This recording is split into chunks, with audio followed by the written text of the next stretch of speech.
A very good afternoon and thank you for joining us on Beetv Global News at 12. I am Ruth Obodu and now the news in detail.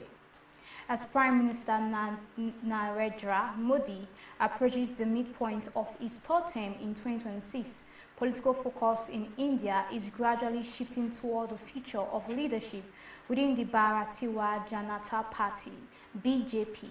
While a fourth term for Modi remains constitutionally possible, it is widely regarded as improbable due to age, political conviction, and internal party norms. This has brought renewed attention to possible successors who could shape India's political direction in the post-Modi era. The report.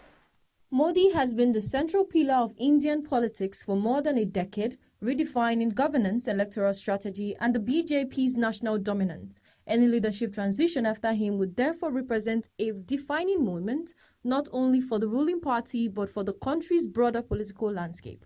Analysts expect the BJP to manage this transition cautiously, prioritizing stability, ideological continuity, and administrative competence.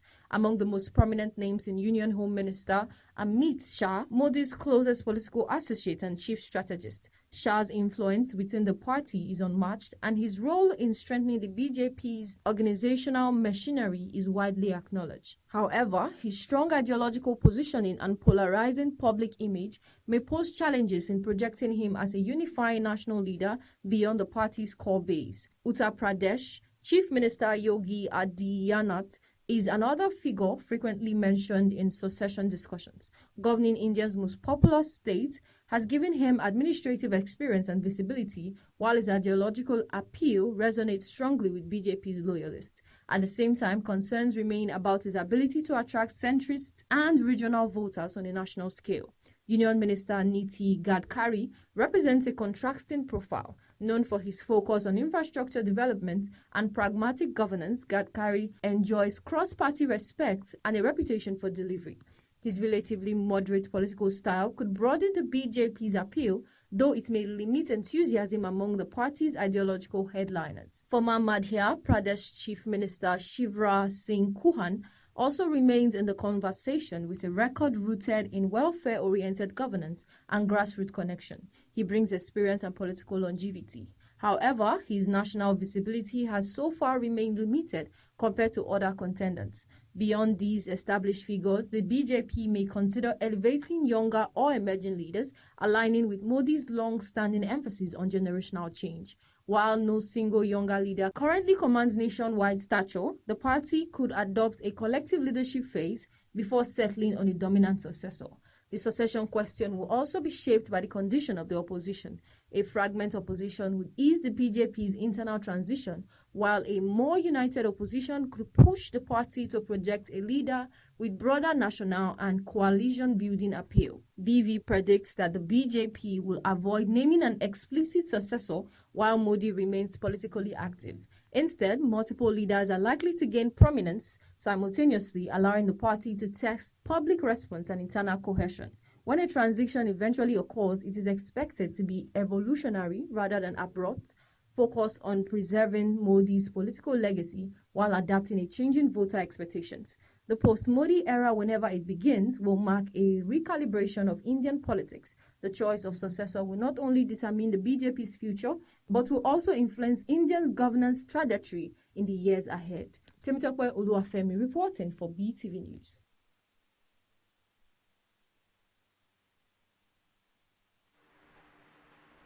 President Donald Trump and 9 major pharmaceutical companies have announced agreements aimed at significantly reducing the prices of prescription medicine for the U.S. government's Medicaid program and for Americans who paid cash for their drugs. The report.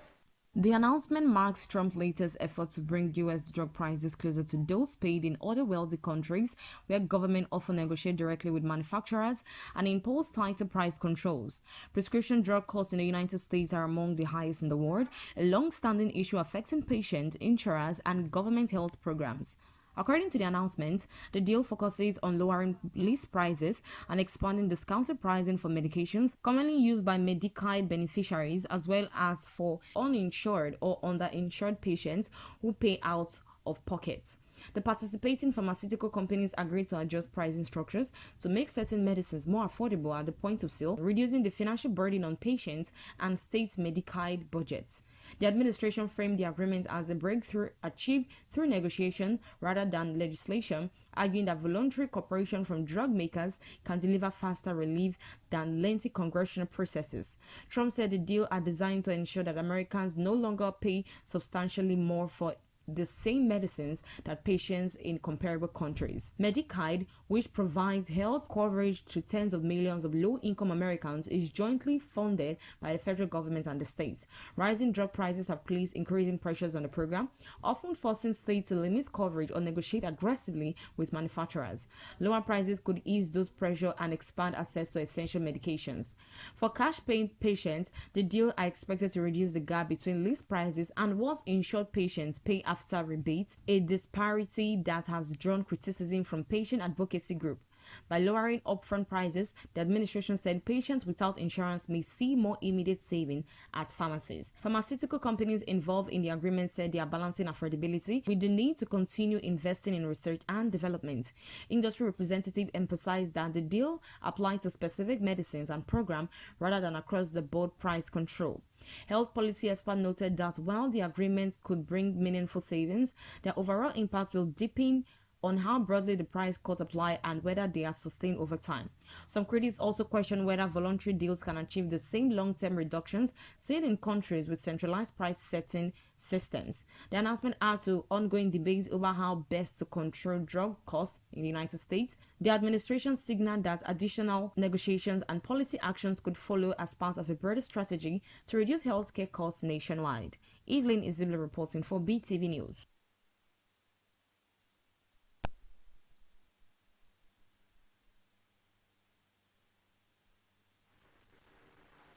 A global hunger monitoring body, the United Nations-backed Integrated Food Security Phase Classification (IPC), has declared that Gaza is no longer experiencing famine, following significant improvements in access for humanitarian and commercial food deliveries after an October 10 ceasefire in the ongoing conflict between Israel and Hamas militants. The reports. The updated IPC assessment comes 4 months after it reported that 514,000 people, nearly a quarter of Gaza's population, were facing famine conditions earlier in the year. At that time, severe food shortages, acute malnutrition, and widespread displacement had pushed parts of the enclave into what the IPC classified as famine. Despite the former end of famine in statistical terms, the overall food security and nutrition situation in Gaza remains critical. Emergency levels of hunger persist, with millions still unable to access sufficient food regularly. More than 100,000 people remain in catastrophic conditions, though this number could fall if aid access continues. Acute malnutrition is expected to remain high, with nearly 101,000 children aged between 6 to 59 months and tens of thousands of pregnant or breastfeeding women likely to require treatment. More than 3/4 of Gaza's population continues to face acute food insecurity and malnutrition risk. Aid agencies report that although food deliveries have increased, significant challenges remain. Trucks carrying humanitarian and commercial goods are often delayed or congested at border crossings. Food prices in local markets remain high, and many families still struggle to afford nutritious food even when it is available. The IPC emphasized that the gains are fragile and conditional. If hostilities resume or humanitarian access is reduced, famine conditions could re-emerge in parts or across the entire Gaza Strip, potentially through mid-April 2026. Israeli authorities, including the Military Aid Coordination Unit, have disputed the hunger monitor's findings, arguing that aid deliveries are higher than represented and that food availability has improved significantly since the ceasefire. Hamas officials also contested some of the reported figures. Meanwhile, UN and aid officials stressed that sustained, expanded, and unhindered humanitarian and commercial access, along with efforts to restore basic services like clean water, healthcare, and shelter, are essential to avert a return to famine and to support long-term recovery in Gaza. Temitope Oluwafemi reporting for Beetv.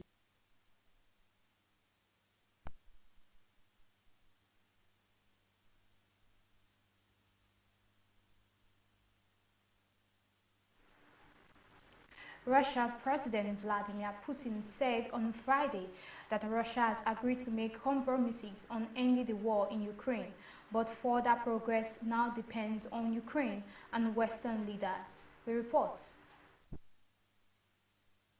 Speaking at his annual year-end press conference and televised call-in and events in Moscow, Putin said Moscow had accepted some of the compromises proposed by the United States during high-level talks, including at the August meeting in Anchorage, Alaska. He described this decision as not easy but said Russia had agreed to them.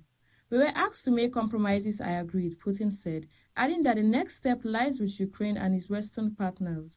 The ball is entirely and fully on the court of the head of Kyiv regime and its European sponsors. Putin framed Russia as ready for negotiation and a peaceful end to the conflict, but insisted the key issues must be resolved first, including what he described as the initial reasons for the conflict. He reiterated Moscow's criticism of NATO expansion and blamed Western actions for long-running tensions. While reiterating Russia's openness to talks, Putin also stressed that Ukraine's willingness to conclude peace on Moscow's terms was crucial.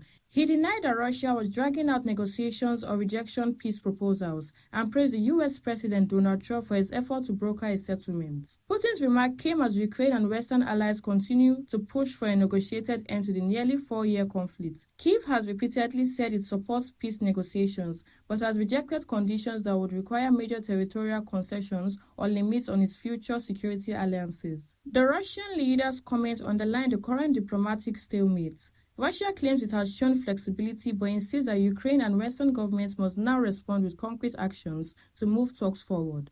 Zainab Mohammed reporting for Beetv News.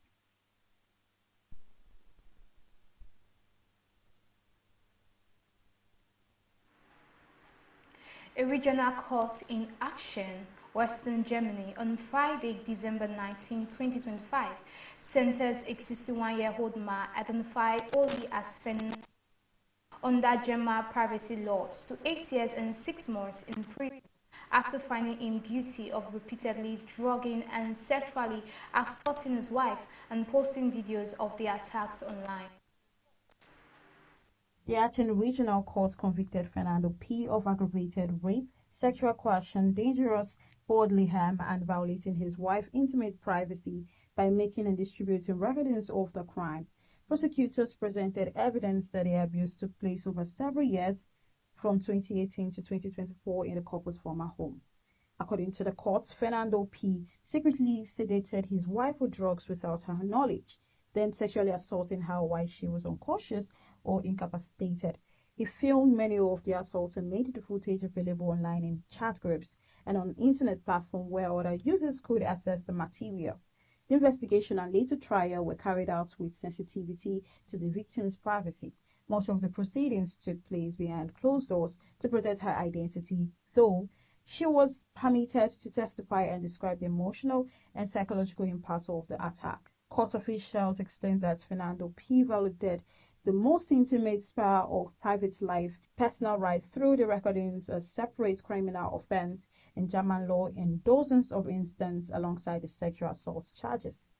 Fernando P., a school janitor by profession, was arrested in February 2025 and had been held in pre-trial detention. His defense counsel declined to comment publicly following the verdict. An appeal may be filed within a statutory period. The case has drawn comparisons in German media to the high-profile French trial of Dominique Pellicot, in which Pellicot was sentenced to 20 years in prison in 2024 after drugging and repeatedly raping his wife and recruiting other men to abuse her. That trial prompted national discussion about consent law and sexual violence across Europe. Legal experts say the Aachen case adds to ongoing debates in Germany about how sexual violence, especially within intimate relationships and with digital distribution of content, is prosecuted, and about the importance of clearly defining consent laws. The sentence reflects the severity of the crime, though some observers have noted that it's shorter than the penalty in the Pellicot case, underscoring difference in the scale and circumstance of the offences. Favor Kolawole reporting for Beetv News.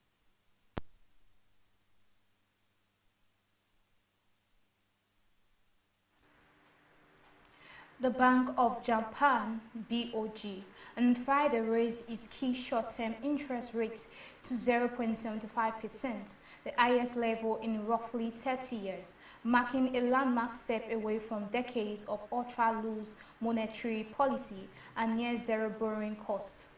The rate increase of 25 basis points from 0.50% comes as Japan's inflation remains above the BOJ's 2% target, with core consumer prices around 3%. The report. The unanimous decision by the POJ's policy board reflects growing confidence that the economy can sustain moderate inflation, while also signaling that further rate hikes are possible if economic and price development warrant. Governor Kazuo Ilda emphasized that future actions will remain data dependent with no specific guidance on the timing or magnitude of upcoming moves. New policy rates 0.75%, highest since 1995, inflation context, core consumer prices around 3% above the 2% target, decision process unanimously approved by the BOJ Policy Board, future outlook, potential for further hikes if economic conditions support it, markets and economic reactions. The announcement triggered mixed reactions in financial markets. The Japanese yen weakened, falling past 157 per US dollar. Japanese government bonds yield climbed with the 10-year benchmark reaching decades-high levels. Analysts noted that the current rate is still below a neutral range, leaving room for further tightening if inflation and wage growth continue. The BOJ stressed that improving economic indicators, including wage gains and business sentiment, supports the rate hike. The central bank also removed previous cautionary language about stagnation risks from its policy statements. Officials highlighted the importance of balancing inflation control with sustainable economic growth, especially amid global uncertainties and currency fluctuations. This historic rate increase signals the BOJ's determination to exit prolonged monetary easing and align Japan monetary policy more closely with global norms. Consumers and businesses may feel the impact in slightly higher borrowing costs, while savers could benefit from improved returns on deposits. The cautious forward guidance suggests the bank intends to tighten policy gradually to avoid destabilizing the economy. Evelyn Isabel reporting for Beetv News.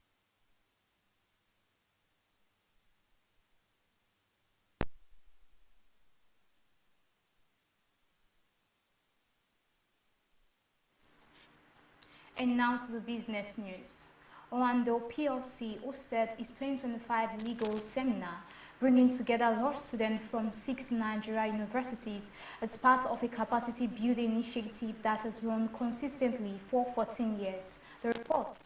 Participating institutions included the University of Lagos, Obafemi Awolowo University, Lagos State University, Olabisi Onabanjo University, Rivers State University, and Afe Babalola University. The program was designed to expose students to practical and market-relevant legal knowledge, often missing from conventional academic training. It focused on preparing young lawyers for real-world challenges by linking legal theory with business and industry realities. Senior professionals in corporate law, private practice, and technology law led discussions on career development and the envying role of lawyers in the modern economy. Owando's chief legal officer explained that the seminar now prioritizes mentorship as a way to bridge the gap between legal education and commercial practice.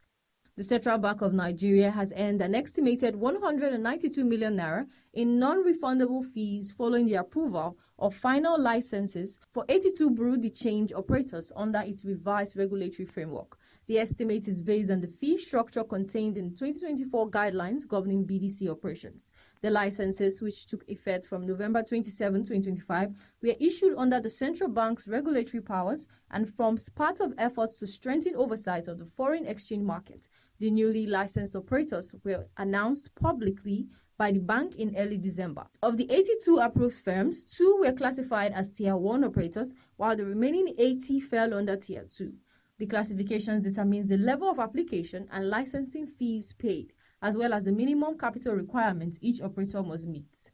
Economists flag revenue debt risk in 2026. Economists have warned that Nigeria may face heightened economic pressure in 2026 due to major revenue shortfalls, rising public debt, new tax measures, and delays in capital spending. The concerns follow confirmation by the Minister of Finance that government revenues for 2025 are significantly below target. Federal revenue for 2025 is now projected at 10.7 trillion naira, far lower than the original estimate of 40.8 trillion naira, creating a gap of about 30 trillion naira. Analysts say this shortfall is likely to force stricter fiscal measures next year, affecting household investment levels and funding for public infrastructure. The revenue gap has been linked mainly to weak oil and gas earnings and underperformance in key taxes, including petroleum profit tax and company income tax. Economists also point to unrealistic budget assumptions as actual oil production and prices have remained well below the levels used in the 2025 budget projections. Temitope Oluwafemi reporting for Beetv News.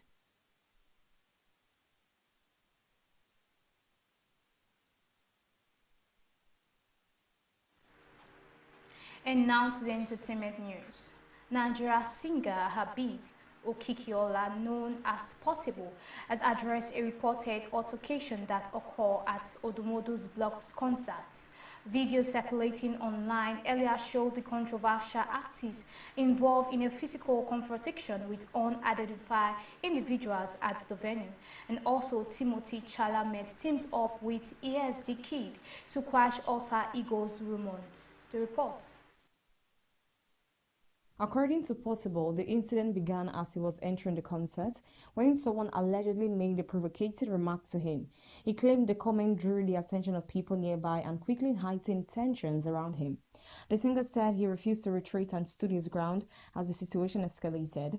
He alleged that the confrontation turned physical, with both sides exchanging blows before security and others intervened to restore calm. Financial commentator and influencer Gege has criticized Afrobeat star Wizkid for allegedly failing to support comedian and streamer Kataife despite the success of the fan-made hit song Machala. He shared his view in a viral video following Kataife's record-breaking Twitch live stream featuring Davido. Gege argued that the situation highlighted the importance of established artists uplifting emerging talent. He suggested that when someone with influence refuses to help, another person will eventually step in to provide that support. He described Machala as one of the most impactful fan-made songs in Afrobeat history, noting that it was created to celebrate Wizkid. Gege expressed disappointment that Wizkid did not publicly acknowledge or support Kataife, adding that influential figures have no responsibility to open doors for others. Hollywood actor Timothy Chalamet has put to rest rumors linking him to anonymous rapper SD Kid by appearing alongside the musician in a new video. Speculation have drawn online after fans claimed similarities between the rapper's max appearance and Chalamet's eyes. The rumors intensified after Chalamet gave a cryptic response when questioned about the connection during a BBC Radio 1 interview. He later ended the speculation by featuring in a remix video of SD Kid's hit track filmed at a convenience store in North London. In the video, Chalamet playfully referenced the rumors and also promoted his upcoming film, Marty Supreme. Although the theory that both figures were the same person was widely considered unrealistic, the collaboration quickly went viral and drew reactions from several high-profile musicians across the UK and US. Evelyn Isabel reporting for Beetv News.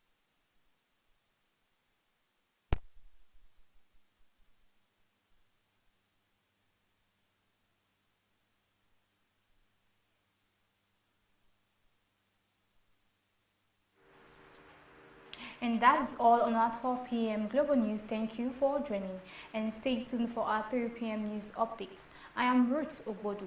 Do have a lovely afternoon. Thank